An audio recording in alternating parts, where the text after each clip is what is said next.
झोपड़पट्टी का जो मामला है वो है, या ऊंची हवेलियों में रहने वाले लोग हैं उनका मामला है, उनकी सुविधाएं, उनके संस्कार, ये सारे भी उसमें जुड़ते हैं।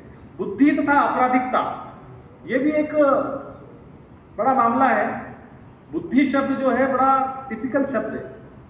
जैसे कि मैं आप सबके सामने यहाँ लेक्चर दे रहा हूँ, लेकिन यदि लेक्चर के बाद में यदि एग्जाम कराई जाएगी तो सबके नंबर अलग अलग निकलेंगे। तो जो बुद्धि है वो किसी व्यक्ति के ग्रहण करने की क्षमता, और जो उसने ग्रहण किया उसको विवेक के आधार पर प्रदर्शित करने की क्षमता, और विवेक के आधार पर प्रदर्शित करने के अलावा दूसरों को प्रेरित करने की क्षमता अलग अलग होती है। तो किसी व्यक्ति की बुद्धि में किसी बच्चे के प्रति क्या विकार उत्पन्न हो गए हैं, वो कैसा उसको देख रहा है, कैसा समझ रहा है, इसका मनोवैज्ञानिक अध्ययन करने की आप लोगों को आवश्यकता है, ताकि ये जो बुद्धि के आधार पर फिर लिंग तथा अपराधिकता, ये भी एक विषय है कि जो पर्टिकुलर लिंग के जो हमारी जेंडर्स हैं उनके साथ ही क्राइम हो रहा है।